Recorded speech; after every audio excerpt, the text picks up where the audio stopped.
Bienvenidos a la Noche Infinita. Antes de comenzar, cuéntanos en los comentarios desde dónde nos escuchas y qué temáticas te gustaría que exploremos en el futuro.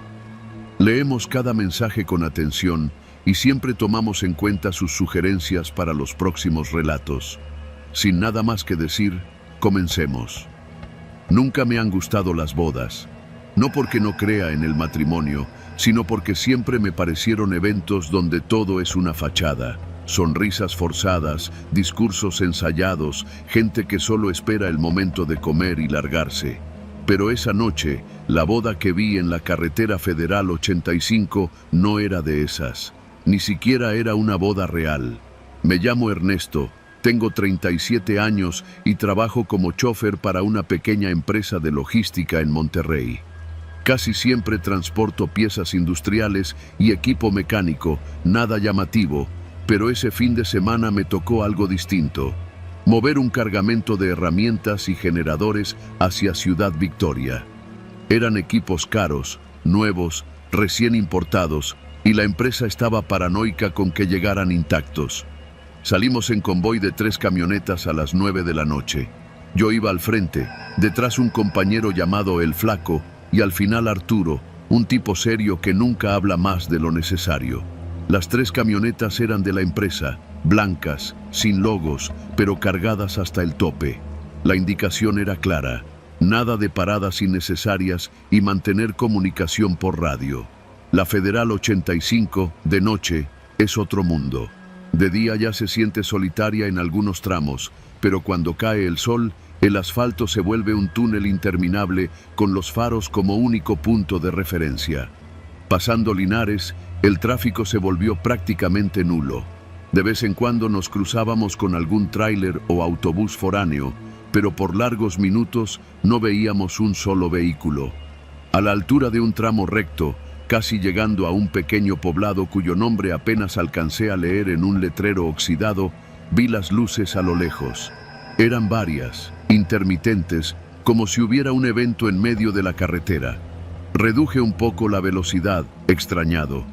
No era común ver tanta actividad a esa hora. Al acercarnos, pude distinguir la escena. Un arco decorado con flores blancas y listones dorados cruzaba de un lado al otro de la carretera. Había sillas alineadas en la orilla y unas 20 personas vestidas de gala, riendo, aplaudiendo, algunas con botellas en la mano. A un lado, estacionados en fila, varios coches viejos adornados con latas y moños. Por el radio escuché la voz del Flaco. ¿Qué carajos es esto? Ni idea, respondí. No tenía idea de que aquí hubiera un salón o algo. ¿Quieres que frenemos? No, sigamos, pero despacio. Mientras nos acercábamos, una mujer con vestido largo y copa en mano salió al centro del camino agitando los brazos como para que paráramos. Sonreía de oreja a oreja. Detrás de ella, un grupo comenzó a hacer lo mismo, bloqueando la carretera con las sillas. El instinto me dijo que algo no estaba bien. Era demasiado improvisado para ser una boda real.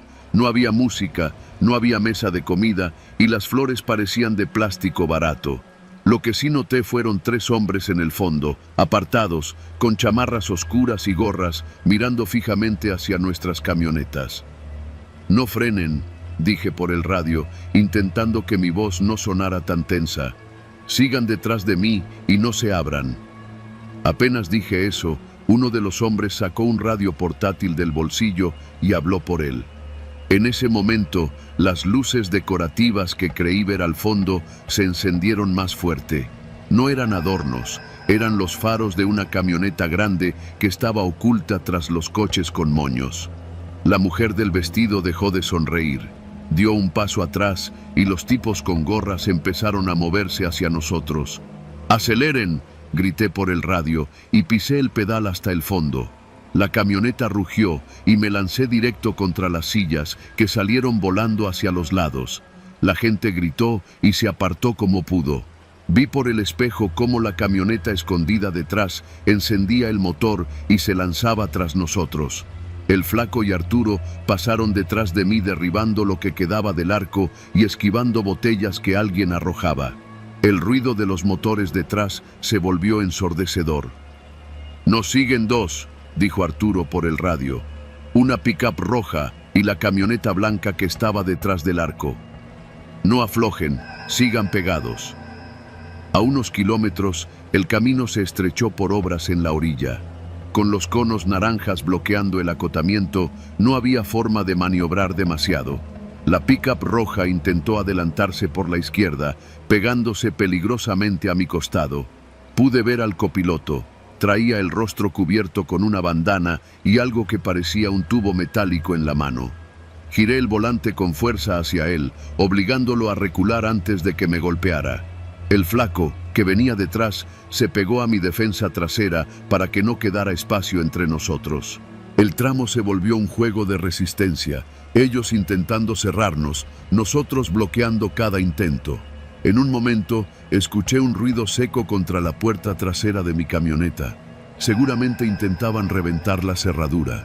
No podíamos seguir así mucho tiempo. Entonces recordé que, unos 15 kilómetros más adelante, había un retén militar fijo. No era muy grande, pero con suerte nos serviría de refugio. «Vamos a llevarlos hasta el retén», avisé. «Ni se les ocurra parar antes». La persecución continuó. Las luces de sus faros rebotaban en los espejos, los motores rugían y cada curva cerrada era una oportunidad para que intentaran sacarnos de la carretera. Sentía las manos sudando sobre el volante y un zumbido constante en los oídos por la adrenalina. A lo lejos, por fin, vi las siluetas verdes del retén, un par de vehículos militares estacionados a los lados y soldados moviéndose con linternas. No aflojamos la velocidad hasta llegar a la primera torreta de luz. Apenas nos vieron, varios soldados levantaron las manos indicando que frenáramos. Yo reduje la velocidad, pero no me detuve por completo hasta que estuve justo junto a ellos. «Nos venían siguiendo», alcancé a gritar. Detrás, las dos camionetas que nos perseguían se detuvieron de golpe al ver a los militares. La pick-up roja dio media vuelta sin pensarlo. La blanca dudó unos segundos, pero terminó haciendo lo mismo. Uno de los soldados nos hizo señas para estacionarnos a un lado, mientras otros salían corriendo hacia la carretera con sus armas listas. Cuando por fin apagué el motor, sentí un temblor incontrolable en las piernas. El flaco bajó blanco como papel y Arturo, que siempre parecía de piedra, tenía los labios apretados y las manos rígidas sobre el volante. Explicamos lo que pasó. Los militares nos dijeron que no era la primera vez que intentaban algo así. Montaban bodas o fiestas falsas para detener a los vehículos y asaltarlos o secuestrar a los conductores. Esa noche, después de que nos escoltaron hasta un tramo más seguro, entendí que lo que me salvó no fue la suerte, sino el instinto de no frenar. En esa carretera, la Federal 85, una sonrisa en medio del asfalto puede ser más peligrosa que cualquier curva ciega. Y desde entonces, cada vez que veo un grupo de gente bloqueando un camino, no me detengo a preguntar. Piso el acelerador y sigo. Porque en este país, a veces, la fiesta es solo la antesala de la emboscada.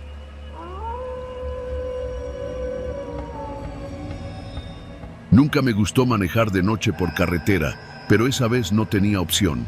El jefe me pidió que entregara un embarque de ropa industrial en Guadalajara antes del amanecer, y la ruta más directa era la carretera federal 51D, pasando por zonas donde, de día, el paisaje se siente casi tranquilo. Pero de noche es otro mundo. Eran casi las 10 cuando salí de Celaya. Llevaba la cabina limpia, el termo lleno de café y la radio de banda lista por si necesitaba hablar con algún compañero.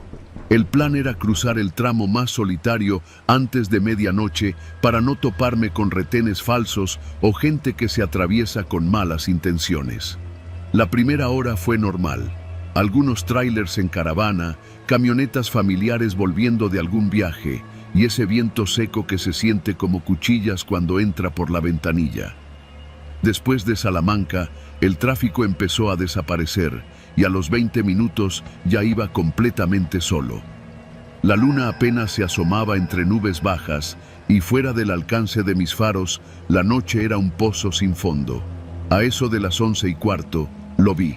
A lo lejos, sobre el carril derecho, había un tráiler detenido atravesando la mitad de la carretera. Sus luces traseras parpadeaban y detrás, en letras gastadas, se alcanzaba a leer Espectáculos Hermanos López. Era de esos remolques largos pintados con colores chillantes, con dibujos de carpas, payasos y caballos. La pintura estaba cuarteada, como si llevara años bajo el sol sin mantenimiento. Reducí la velocidad y activé las intermitentes. Algo no cuadraba. No había conos, no había señales, ni rastro de otro vehículo. En la radio no se oía nada y el celular no tenía señal. Me acerqué despacio, listo para orillarme si podía pasar por el carril contrario. Entonces vi que no era tan sencillo. El tráiler estaba en diagonal, bloqueando ambos sentidos, y más adelante, en la oscuridad, había otro vehículo. Una camioneta vieja, sin luces, atravesada también. En cuanto me di cuenta, el estómago se me encogió. Era la típica escena de un bloqueo para asalto. Pisé el freno suavemente, dejando espacio para maniobrar, y miré por los espejos. La carretera detrás de mí estaba vacía. Mi instinto me decía que no me detuviera del todo, pero necesitaba pensar rápido. La lona del tráiler de feria estaba rota en algunos puntos, y por uno de esos huecos salía un hilo de luz amarillenta, como de un foco viejo. No se escuchaba música, ni voces, nada. Solo el golpeteo metálico de alguna pieza suelta moviéndose con el viento. Me quedé así unos segundos, analizando. Fue entonces cuando vi la primera sombra. Entre las llantas traseras del tráiler se movió una figura agachada. No era un mecánico ni alguien revisando el vehículo. Iba vestido con ropa oscura, y lo poco que pude distinguir era la silueta de algo que llevaba colgado en la mano. Se me secó la garganta. Bajé la intensidad de las luces para no llamar más la atención, y mi mano se fue instintivamente a la palanca de cambios. Estaba listo para retroceder cuando escuché un golpe seco en la caja de mi camión. Fue como si algo grande hubiera caído encima. El corazón me dio un salto. Miré por el espejo y no vi nada, pero ese golpe no había sido casual. Decidí no esperar. Metí reversa y aceleré, las llantas chirriando contra el asfalto. Apenas avancé unos metros, unos faros se encendieron detrás de mí. Una camioneta pick-up salió desde la cuneta, cerrándome el paso por atrás. Me quedé atrapado. «Ya valió», murmuré, con la voz apenas audible. Por el rabillo del ojo vi movimiento junto a la lona del tráiler.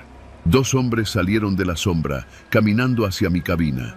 Llevaban las caras cubiertas con pasamontañas y algo en las manos que brillaba bajo la luz. Armas largas.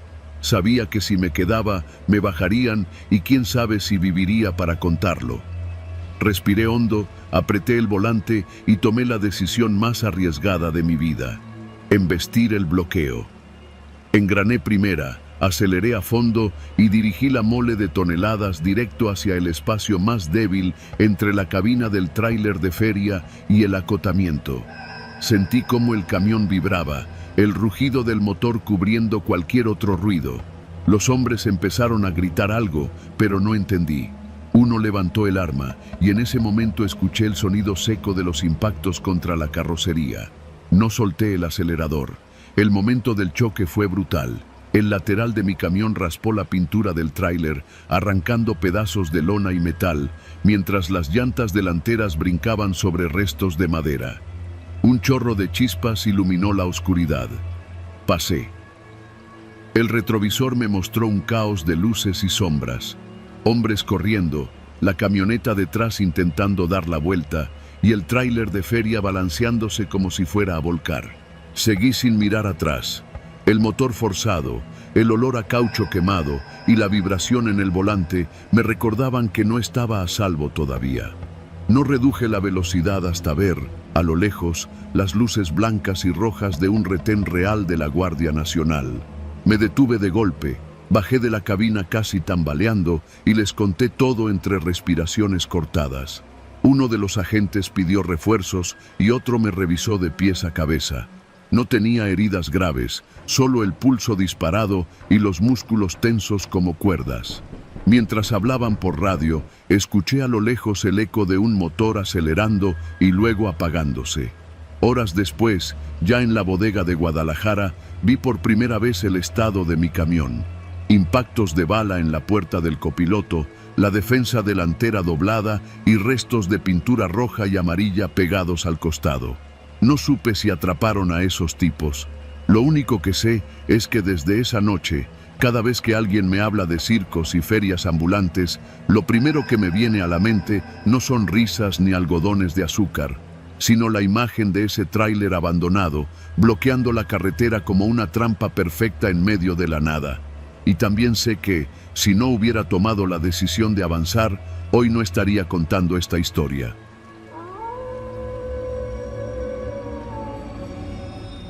No soy de los que suelen tomar transporte público en carretera, pero esa vez no tuve opción. Mi carro estaba en el taller y tenía que llegar a Villahermosa desde Escárcega para una entrega urgente de trabajo. Eran cerca de las 5 de la tarde cuando llegué a la terminal improvisada que hay junto a la carretera federal 186, un paradero polvoso con un par de lonas raídas que daban sombra a los que esperaban. La combi estaba estacionada bajo un árbol torcido, con la pintura deslavada y el toldo parchado con cinta gris. El letrero en el parabrisas decía Villahermosa, directo, escrito a mano con plumón en un cartón.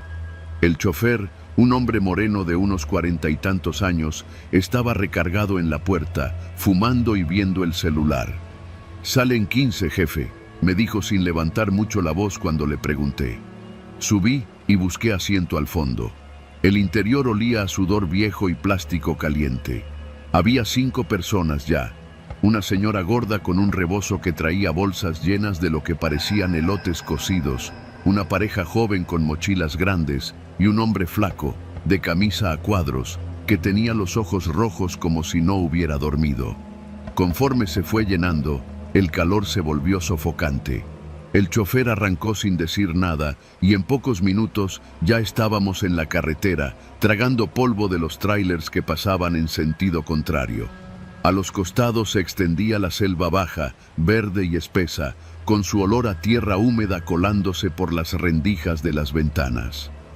Los primeros 30 minutos fueron tranquilos.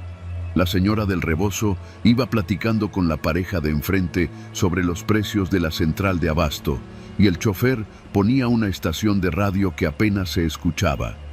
Yo iba mirando por la ventana, tratando de relajarme. Pero en un punto, después de pasar un tramo con varios topes improvisados y un par de casitas dispersas, noté que el chofer se salió del carril principal y tomó un desvío de terracería. ¿Y este camino?, preguntó la pareja joven. «Atajo», respondió el chofer, sin voltear. No era la primera vez que veía choferes tomar rutas alternas para evitar retenes, pero algo en su tono seco me puso alerta. Miré hacia atrás.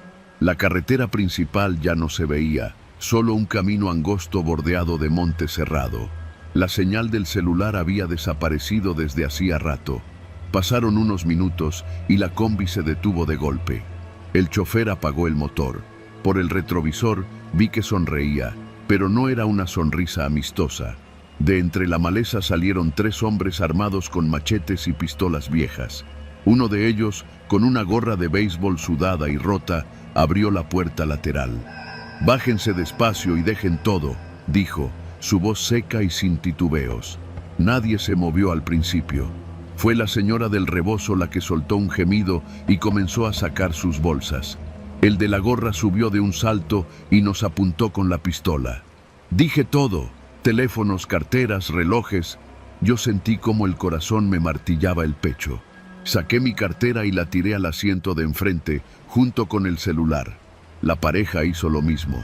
El hombre flaco de camisa a cuadros intentó quedarse con algo en la bolsa, pero uno de los otros lo vio y le dio un golpe seco en la cabeza con el machete plano.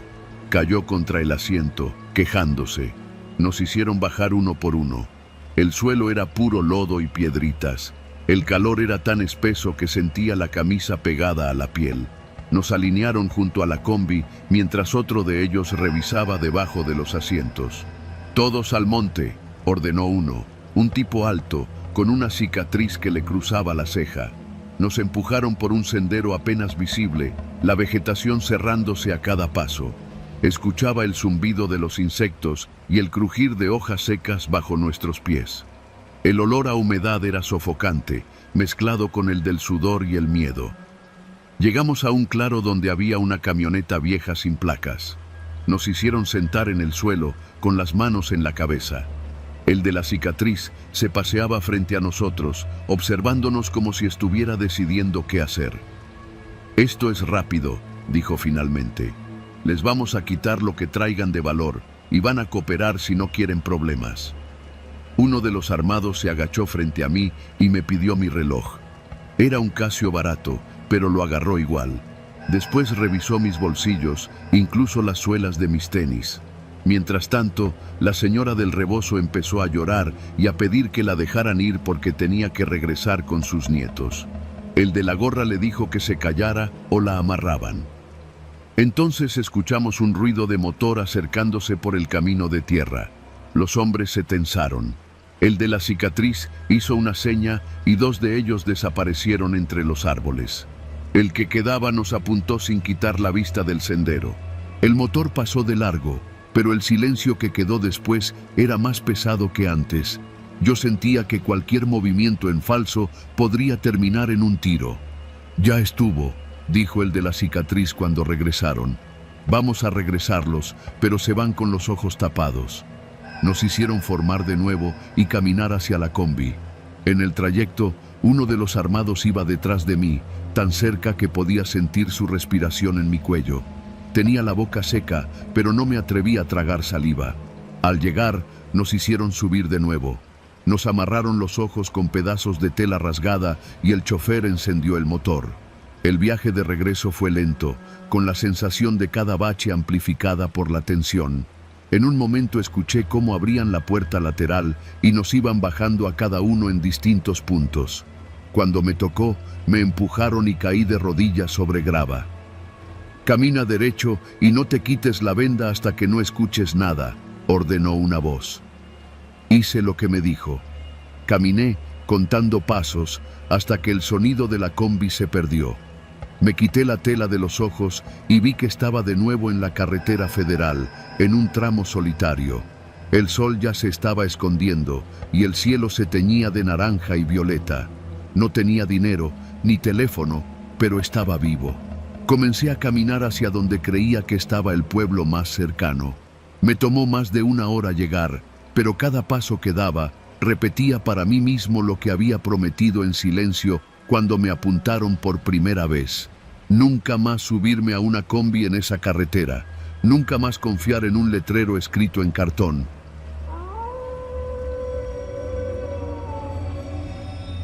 Salí de Playa del Carmen a eso de las 8 de la noche rumbo a Chetumal. El día había sido pesado, lleno de reuniones improvisadas, y lo único que quería era llegar al hotel, bañarme y dormir. Elegí conducir de noche para evitar el calor sofocante de la tarde, aunque sabía que la carretera federal 307 tenía su fama.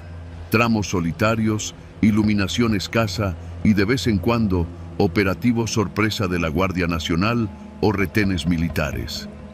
La carretera estaba tranquila. El asfalto, negro y húmedo por una llovizna que había caído horas antes, reflejaba el brillo de los faros como un espejo alargado. Llevaba la música baja, lo suficiente para no sentir el silencio absoluto. El aire salía tibio de las ventilas, mezclado con el aroma tenue de café que aún quedaba en mi termo. Pasando Felipe Carrillo Puerto, la noche se cerró aún más. Ni un alma en la carretera, salvo algún tráiler esporádico que me cruzaba en sentido contrario. Fue entonces cuando vi, a lo lejos, unas luces intermitentes rojas y azules, pero más pequeñas que las de una patrulla.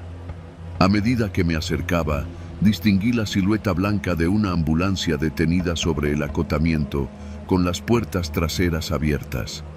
Reduje la velocidad. Pensé que quizá había un accidente o que transportaban a un paciente grave. No era raro ver ambulancias en esa ruta, sobre todo por traslados médicos urgentes hacia hospitales de Cancún o Chetumal. Cuando estuve a unos 20 metros, un hombre con uniforme blanco y chaleco reflejante salió de la parte trasera y me hizo señas con una linterna. Tenía cubrebocas y guantes de látex. «Buenas noches», me dijo, acercándose por el lado del conductor. «Hay un operativo de revisión sanitaria. Necesito que se orille un momento». Me pareció extraño. Nunca había escuchado de un operativo sanitario en plena carretera de noche. Aún así, obedecí y orillé el coche detrás de la ambulancia. El hombre caminó hacia la puerta del copiloto y me pidió que apagara el motor. «Va a ser rápido. Solo necesitamos revisar el maletero y tomarle la temperatura». Detrás de él, otro hombre bajó de la ambulancia. Llevaba gorra negra, uniforme médico y un cubrebocas mal colocado que dejaba ver un tatuaje en el cuello. No traía gafete ni insignias visibles. Ambos intercambiaron una mirada breve, como si se pusieran de acuerdo en silencio. «Abra la cajuela, por favor», dijo el segundo, con voz grave. Bajé del coche con cautela. Algo no me cuadraba. Las luces intermitentes eran demasiado débiles, como adaptadas de algún otro vehículo. La pintura de la ambulancia, aunque blanca, tenía manchas oscuras en los bordes y el logotipo del costado estaba incompleto, como si lo hubieran cubierto con pintura en aerosol. Mientras el primero revisaba mi cajuela, el del tatuaje se acercó demasiado. Sentí su mirada fija, calculadora. «¿A dónde se dirige?», preguntó. «A Chetumal, por trabajo». «¿Solo?», asentí. Él sonrió apenas, pero no era una sonrisa amable. «Podemos llevarlo», dijo, como quien ofrece un favor que no pediste. «Así se ahorra el camino». Negué con la cabeza, tratando de mantener el tono cordial. «Gracias, pero mi coche está bien». En ese momento, escuché un ruido metálico proveniente del interior de la ambulancia, como un portazo suave. Alcancé a ver, entre la rendija de las puertas traseras, una camilla vacía y una caja negra de herramientas en el piso. No había equipo médico a la vista, ni tanques de oxígeno, ni monitores. El del chaleco reflejante cerró mi cajuela con un golpe. «Todo bien. Solo necesitamos que nos acompañe unos minutos para llenar un formulario». Ahí supe que algo andaba mal. Nadie llena formularios a mitad de la carretera, de noche, con dos tipos que no muestran credenciales. «Oficial, o doctor», dije, buscando mis palabras. «¿Me puede mostrar su identificación?». Se miraron entre ellos y la sonrisa del tatuado se borró. El del chaleco dio un paso hacia mí. «Es por su seguridad». La tensión en el aire era espesa. El tatuado se movió hacia el costado del coche, bloqueando la puerta del conductor. Yo sentía el pulso en las sienes, calculando si podía correr hacia el asiento, cerrar y arrancar antes de que me agarraran. De pronto, a lo lejos, se escuchó el rugido de un motor pesado. Un tráiler venía a toda velocidad en nuestra dirección, con las luces altas encendidas. Esa fue mi oportunidad. «Con permiso», dije, y caminé rápido hacia la puerta. El tatuado se interpuso, pero el tráiler pasó tan cerca del acotamiento que el viento lo hizo retroceder un paso. Aproveché para meterme, encender el motor y pisar el acelerador sin mirar atrás. En el retrovisor vi cómo la ambulancia encendía sus luces y se incorporaba a la carretera. No bajé de 120 km/h durante varios minutos, pero ellos se mantenían a distancia sin intentar rebasar. El corazón me martillaba el pecho. Imaginaba que en cualquier momento se emparejarían y tratarían de cerrarme el paso. Tomé la primera desviación hacia una gasolinera iluminada y frené junto a la tienda de conveniencia. Los empleados me miraron con extrañeza cuando entré casi corriendo y pedí llamar a la Guardia Nacional. Mientras explicaba lo que había pasado, uno de ellos señaló hacia la carretera. «Allá van», dijo, y vi por la ventana cómo la ambulancia pasaba de largo sin reducir la velocidad, perdiéndose en la oscuridad. Minutos después llegó una patrulla. Les conté todo, di las descripciones y la ubicación aproximada. Los agentes se miraron con seriedad. «No es la primera vez que nos avisan de algo así», me dijo uno. «No son paramédicos, Usan ambulancias clonadas para asaltar, secuestrar o transportar cosas que no quieren que revisemos. La frase me dejó frío. Me escoltaron hasta Chetumal. Durante el trayecto, cada vez que veía un destello de luces en la distancia, mis manos apretaban el volante con más fuerza. No volví a conducir de noche por la Federal 307. Y desde entonces, cada vez que veo una ambulancia en un tramo solitario, no puedo evitar pensar que tal vez, dentro, no haya nadie que quiera salvar vidas.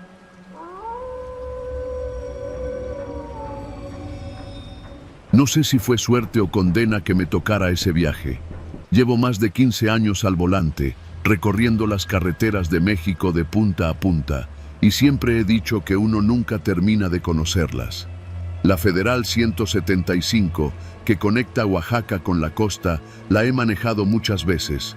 Curvas cerradas, tramos de selva baja y largas rectas donde la neblina te envuelve como si fuera a tragarte. Es una ruta hermosa de día, pero traicionera de noche. Salí de Oaxaca capital poco después de las 9 de la noche, con un tráiler cargado de costales de maíz para entregar en Puerto Ángel. La idea era llegar antes del amanecer, evitar el calor y descargar temprano. El clima estaba tranquilo, sin lluvia, y la carretera casi vacía. Solo se escuchaba el motor constante y de vez en cuando el canto lejano de algún grillo o rana cuando pasaba cerca de arroyos. A eso de la medianoche, después de pasar el entronque a Miahuatlán, la radio de banda civil empezó a captar interferencias. Entre ruidos y voces lejanas, alcancé a entender algo que me hizo poner atención. Camión atravesado, animales sueltos, kilómetro, cuidado, y luego solo estática. Fruncí el ceño. Pensé en algún accidente de ganado, algo común en esas zonas. Tal vez una camioneta de redilas volcada. No le di más vueltas. Faltaban muchos kilómetros para el puerto y no había visto luces extrañas adelante. La tensión empezó unos 20 minutos después. En un tramo recto, la neblina se volvió más espesa y la visibilidad se redujo a menos de 30 metros. Bajé la velocidad, encendí las luces auxiliares y seguí, pero algo en el ambiente se sentía raro, demasiado silencioso. Ni un solo vehículo en sentido contrario, ni luces rojas a lo lejos. Nada. Fue entonces cuando, entre la bruma, vi unas luces intermitentes rojas. Frené poco a poco y avancé con precaución. Lo que apareció frente a mí me dejó helado. Un tráiler de doble remolque atravesado de lado a lado, bloqueando los dos carriles. La caja estaba inclinada, con las llantas delanteras en el aire, como si hubiera intentado maniobrar bruscamente. La cabina estaba vacía, la puerta del conductor abierta. Mi primer impulso fue buscar al chofer. Bajé la ventanilla y grité, pero no hubo respuesta. Solo el ruido del viento y de pronto un sonido que no pertenecía a la carretera, el bufido fuerte de un animal. Entonces lo vi. Entre las sombras, por el lado izquierdo de la caja, un toro enorme caminaba despacio, olfateando el suelo. Tenía el lomo cubierto de tierra y sangre seca. Detrás de él, otros animales, al menos 2 vacas y lo que parecía un caballo. Andaban libres, desorientados, invadiendo la carretera. Tragué saliva. Si intentaba pasar por un costado, corría el riesgo de que uno de esos animales se cruzara y terminara estampado. Y frenar ahí mucho tiempo tampoco era buena idea. Ese tramo es famoso por asaltos y retenes falsos. Bajé del tráiler con la lámpara en la mano y caminé despacio hacia la cabina vacía del camión atravesado. La puerta se movía con el viento, golpeando suavemente el chasis. Dentro no había nadie, pero sí vi un radio encendido con la misma estática que yo había escuchado antes y un termo tirado en el asiento. Escuché un ruido seco detrás de mí, como algo pesado cayendo. Me giré y vi al toro mirándome, a menos de 10 metros, resoplando. Su respiración se condensaba en el aire frío de la madrugada. Sentí un sudor frío en la espalda. No podía correr. Un animal así te embiste sin pensarlo. Retrocedí despacio, subí a mi tráiler y cerré la puerta. Mi plan fue simple: meter reversa, buscar un punto donde pudiera dar la vuelta y regresar hasta el entronque más cercano. Pero antes de poner la palanca, vi por el espejo algo que me heló más que el toro. 2 camionetas pick-up, sin placas, avanzando sin luces desde el lado de la curva. Venían despacio, como cazando. Ahí entendí que el camión atravesado no era accidente, era trampa. El corazón me golpeaba el pecho. Puse primera y avancé en dirección a la cuneta derecha, donde había un espacio apenas suficiente para intentar bordear la caja del tráiler bloqueado. Si no calculaba bien, me quedaría atorado, y sería su presa fácil. Las camionetas aceleraron al verme maniobrar. Una encendió las luces y vi claramente a 3 hombres en la batea, armados. La otra se abrió hacia el carril contrario para cerrarme. Metí el acelerador a fondo.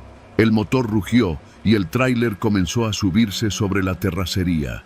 Las piedras golpeaban el chasis, el volante temblaba como si quisiera salirse de mis manos. Pasé rozando la caja atravesada, tan cerca que escuché cómo el costado de mi remolque raspaba el metal. Uno de los tipos disparó. El sonido fue seco, rebotando en la noche. Sentí que una llanta trasera vibró extraño, pero no paré. Los animales, asustados por el ruido, corrieron hacia la maleza. Esa fue mi salvación. Su estampida distrajo a los hombres lo suficiente para que yo ganara unos metros.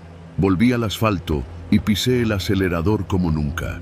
En el retrovisor vi las luces de las camionetas persiguiéndome, pero su avance era irregular. La terracería les jugaba en contra y al entrar a la carretera tuvieron que frenar para esquivar al toro que seguía suelto. No sé cuántos kilómetros recorrí sin parar, hasta que vi un retén real de la Guardia Nacional. Frené tan de golpe que casi me como el muro de contención. Bajé gritando lo que había pasado. 3 agentes subieron a la patrulla y salieron en dirección contraria. Yo me quedé sentado en la banqueta de cemento, con las manos temblando y la boca seca, viendo cómo mi tráiler tenía un costado abollado y una llanta reventada. Cuando amaneció, me avisaron que no habían encontrado ni el camión atravesado, ni los animales, ni las camionetas. Todo había desaparecido, como si la carretera hubiera borrado la escena. Esa noche aprendí algo que repito a todo chofer nuevo. En las carreteras de este país, el peligro no siempre se esconde en las curvas. A veces está ahí mismo, en mitad de una recta, disfrazado de accidente, esperando que te bajes.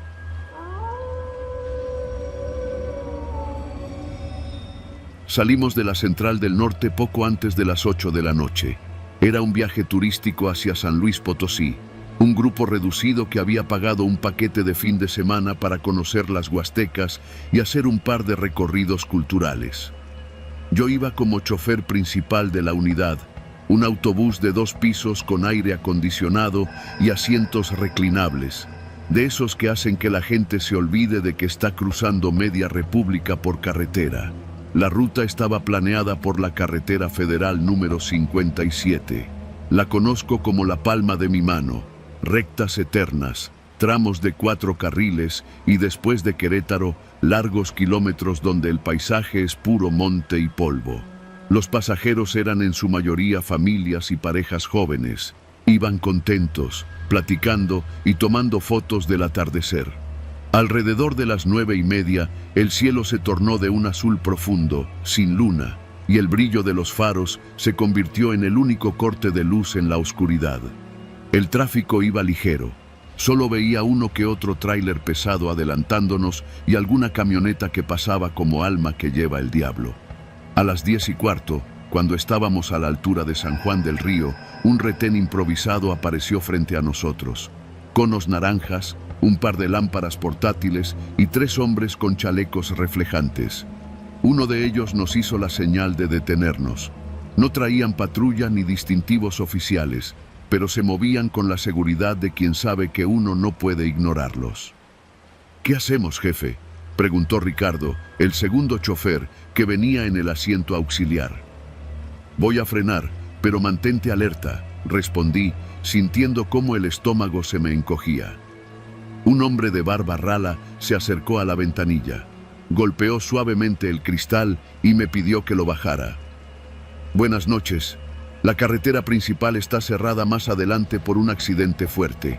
Tienen que desviarse por un tramo libre hacia San José Iturbide, dijo, con una voz que no sonaba ni amable ni hostil, solo seca.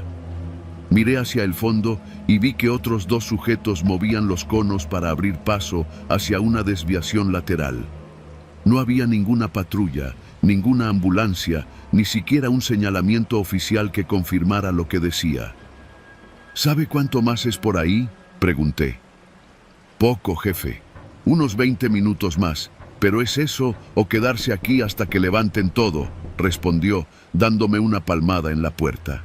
No me gustaba nada, pero detrás de nosotros ya se habían formado 2 autobuses más y un par de autos particulares. La presión de no entorpecer el paso me empujó a encender direccionales y tomar la desviación. Al doblar, vi que uno de los hombres sacaba un radio de mano y hablaba mientras nos observaba alejar. El camino se estrechó de inmediato. Pasamos de 4 carriles iluminados a una cinta asfáltica apenas marcada, flanqueada por arbustos secos y cercas de alambre de púas. El GPS del tablero comenzó a recalcular la ruta y por un momento pensé que quizá todo estaba en orden, hasta que la señal se perdió.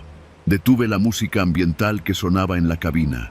El silencio del motor y el zumbido de las llantas sobre el pavimento me permitían escuchar los murmullos del pasaje.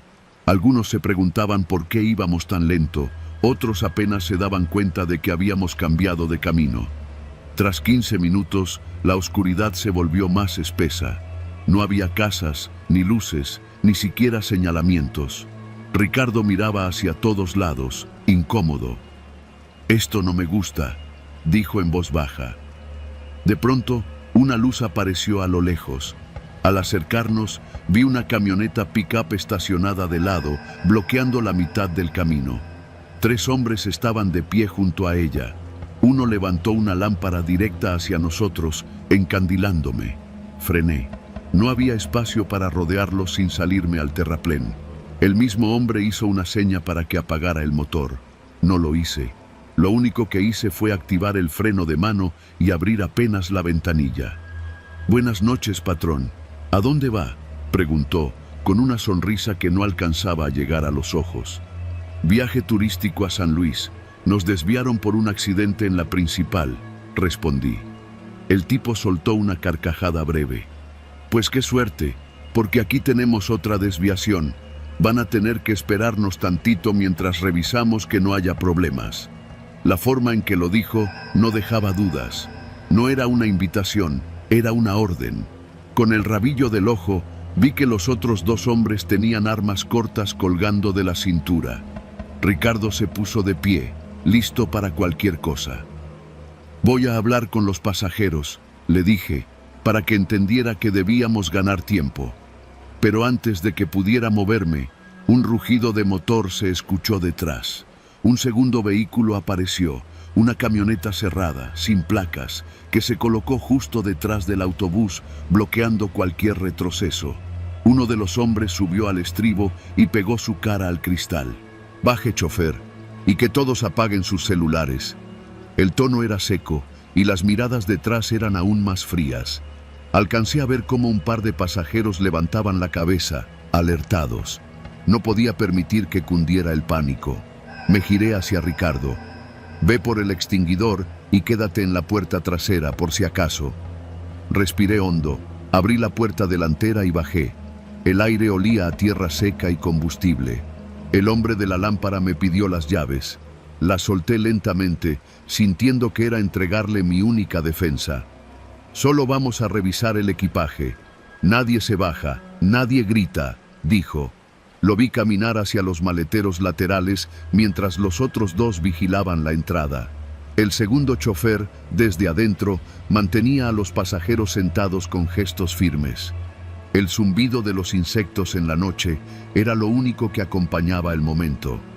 En menos de 5 minutos, habían abierto 3 compartimentos y sacado varias maletas. Escuché cierres abrirse, bolsas revolverse. Uno de ellos sacó una mochila negra y se la echó al hombro. «Con esto basta, ya se pueden ir», dijo el de la lámpara, lanzándome las llaves. Subí rápido, encendí el motor y avancé sin mirar atrás. Nadie habló durante varios minutos. El miedo flotaba como una nube espesa entre los asientos. Solo cuando volvimos a encontrar la carretera principal, con luces y camiones circulando, algunos dejaron escapar suspiros y empezaron a murmurar. En la primera gasolinera me detuve. Llamamos a la Guardia Nacional y a la empresa. Les di la ubicación aproximada, pero en su voz se notaba que aquello no les sorprendía. «Ese tramo está caliente», dijo el oficial por radio. «Tuvieron suerte». Esa noche dormimos en un hotel barato de San Juan del Río. Los pasajeros, aunque asustados, agradecieron que no hubiera heridos. Yo, en cambio, pasé horas mirando el techo, repasando cada decisión. El retén improvisado, la pérdida de señal, las camionetas bloqueando, todo había estado planeado. Y nosotros habíamos caído sin remedio. Desde entonces, cada vez que paso por la Federal 57 y veo un cono naranja o una lámpara portátil, instintivamente bajo la velocidad. Pero mantengo las luces largas, buscando en la oscuridad cualquier sombra que pueda obligarme a desviarme otra vez.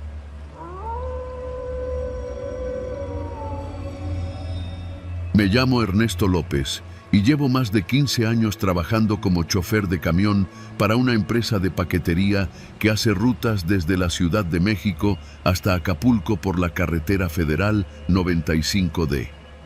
Conozco cada curva, cada subida y cada gasolinera donde conviene parar. También sé que esa autopista, por más cuota que cobre, tiene tramos donde uno queda a merced de lo que el destino o la mala suerte quiera poner en el camino. Era un miércoles caluroso de marzo. El reloj marcaba casi las 8 de la noche cuando salí de un almacén en Cuernavaca rumbo al puerto, con la caja llena de electrodomésticos, pantallas, refrigeradores y estufas. El viaje debía ser directo, sin paradas largas, porque la entrega en el puerto estaba programada para la mañana siguiente. El encargado me advirtió que en las últimas semanas se habían registrado intentos de robo cerca del tramo entre Puente de Ixtla y Chilpancingo, especialmente de noche. A esas horas, la carretera parecía un túnel oscuro, con el monte cerrándose a los lados y los focos amarillos de los pocos postes que quedaban funcionando. El aire caliente entraba por la ventanilla y se mezclaba con el olor del diésel. Llevaba el estéreo apagado y los ojos fijos en las luces largas que apenas alcanzaban a iluminar la cinta asfáltica frente a mí. A unos 30 kilómetros de Iguala, vi las luces traseras de otro camión que avanzaba despacio. No me extrañó. A veces formamos convoyes improvisados para no ir tan solos. Me pegué detrás de él y poco después, un tercer tráiler se unió por detrás. Así, en fila, fuimos ganando terreno. El camino era tranquilo hasta que, de pronto, el camión de adelante frenó con violencia. Alcancé a reaccionar y pisé el freno a fondo, sintiendo cómo la carga en la caja empujaba. El de atrás hizo lo mismo. En cuestión de segundos, nos encontramos los 3 camiones detenidos en medio de la autopista. Frente a nosotros, esparcidos como si alguien hubiera volcado un costal, había cientos de clavos retorcidos y brillantes bajo la luz de los faros. No eran clavos sueltos de obra, eran púas soldadas a pequeñas placas metálicas, diseñadas para reventar llantas.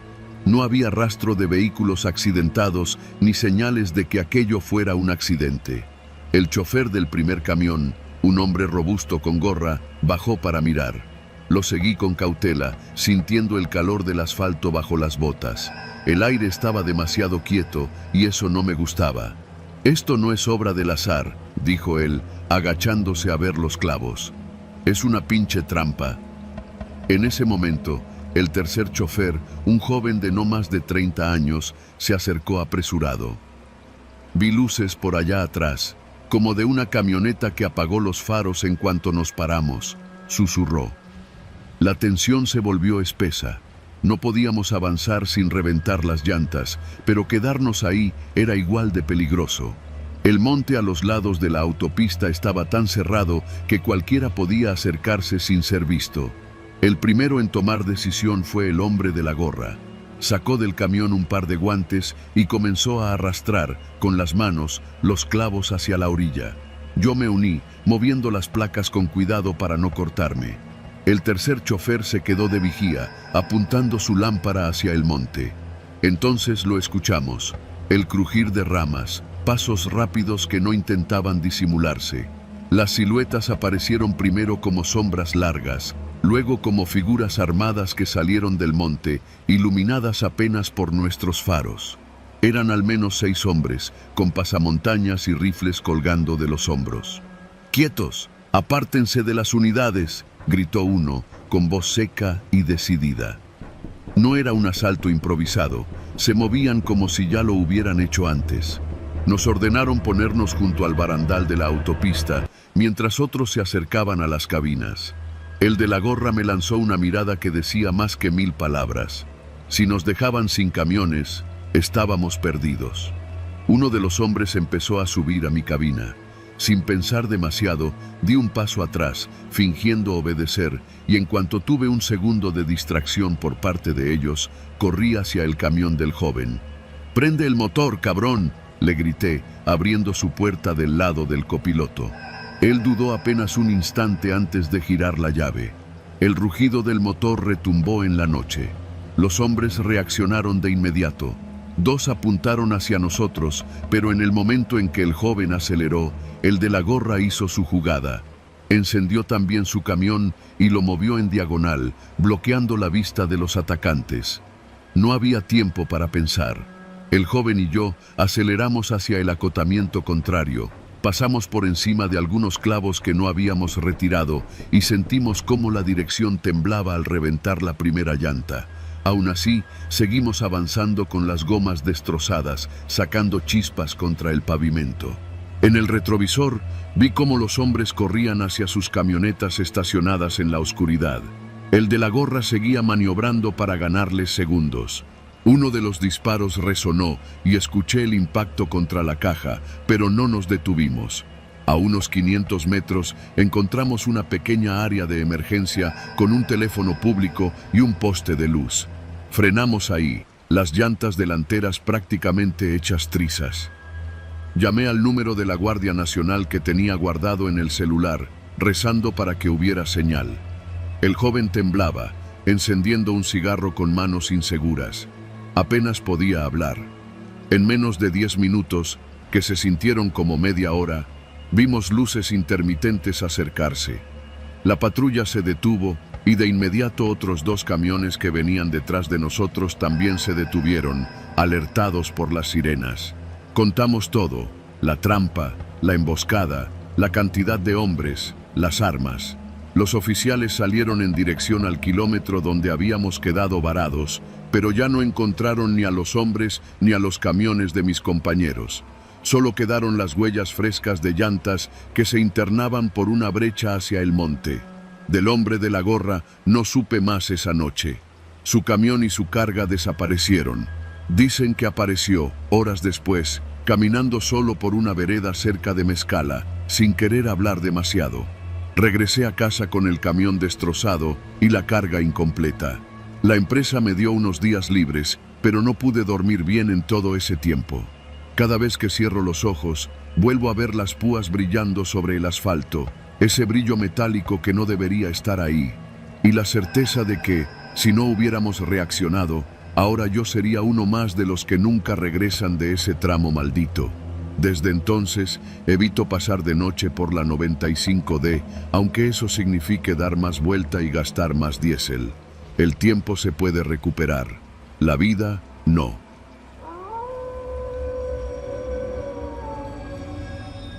No me considero un conductor miedoso. Llevo años recorriendo la carretera federal 180 para entregar mercancía entre Coatzacoalcos y Villahermosa, y aunque uno escucha historias feas, asaltos, retenes falsos, desapariciones, casi siempre las imaginas ocurriendo lejos de ti, como si fueran capítulos ajenos. Pero esa noche descubrí que todo puede volverse real en un instante, y que lo peor es cuando el peligro suena como una voz que aparenta ayudarte. Era jueves, cerca de las 11 de la noche, y yo venía de entregar un pedido de refacciones industriales. El camión era un Rabón color blanco, con el tanque lleno y la carga vacía. El regreso siempre me gustaba porque el peso ligero me permitía avanzar más rápido. La carretera estaba oscura, apenas iluminada por mis faros y algún que otro poste perdido.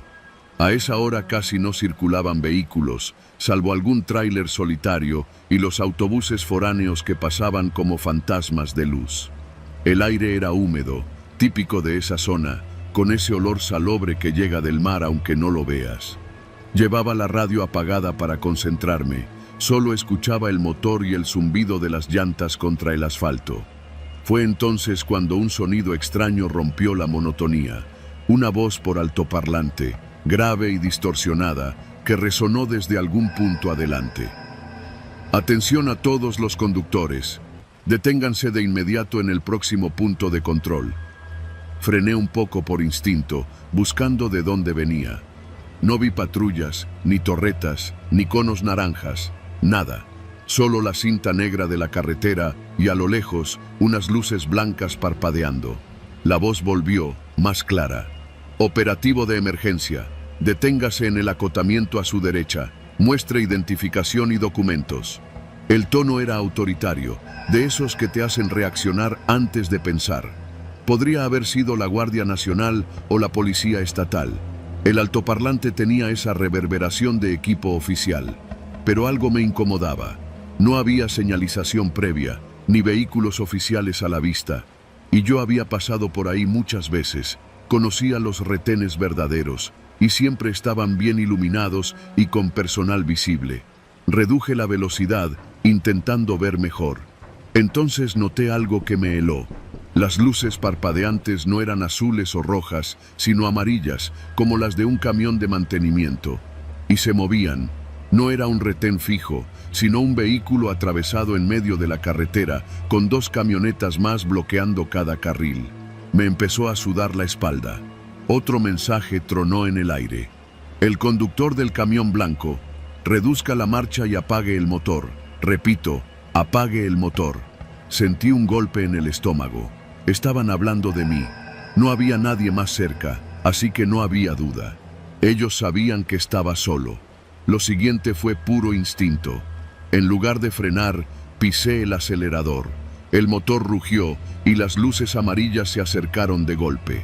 Alcancé a distinguir siluetas moviéndose entre las camionetas, hombres con chalecos fosforescentes y algo colgando del hombro, armas largas.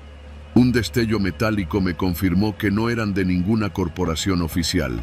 No vi insignias, ni uniformes, ni nada que no pareciera improvisado. Eran civiles armados bloqueando la Federal.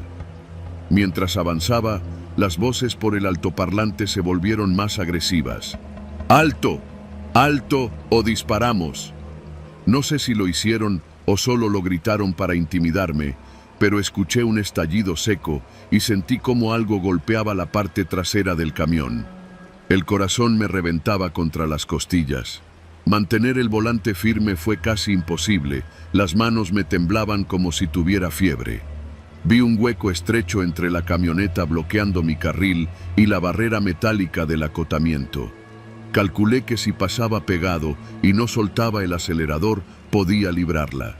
Giré un poco, las llantas rechinaron y el retrovisor del lado derecho se hizo añicos al rozar la carrocería de la camioneta. Escuché gritos y más ruidos metálicos detrás. No miré atrás. Durante los siguientes minutos manejé con las luces altas y el pie a fondo, esperando ver otro bloqueo.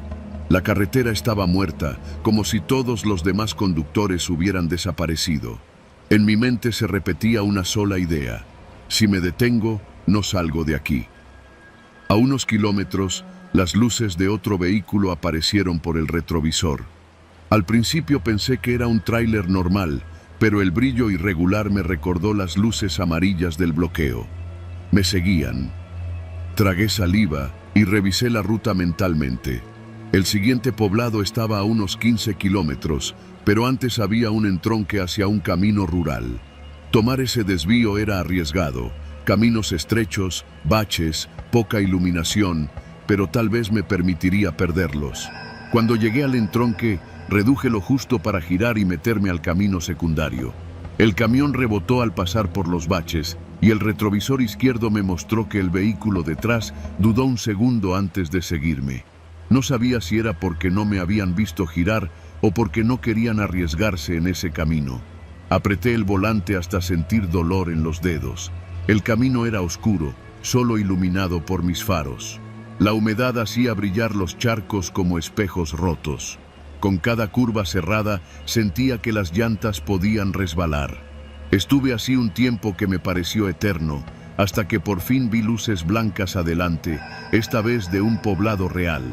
Un par de tienditas abiertas y gente sentada afuera. No paré hasta entrar en la plaza principal, donde había un puesto de tacos con varios clientes y una patrulla municipal estacionada. Me bajé tambaleando, con las piernas entumidas. Le conté al policía lo ocurrido, pero su reacción me heló más que el asalto. Un encogimiento de hombros y un «por aquí pasa seguido, jefe, qué bueno que no se detuvo». No me quedé mucho tiempo. Compré un café para despejarme y retomé la ruta por otra carretera secundaria, jurando que no volvería a confiar en ninguna voz por altoparlante sin ver primero un uniforme legítimo.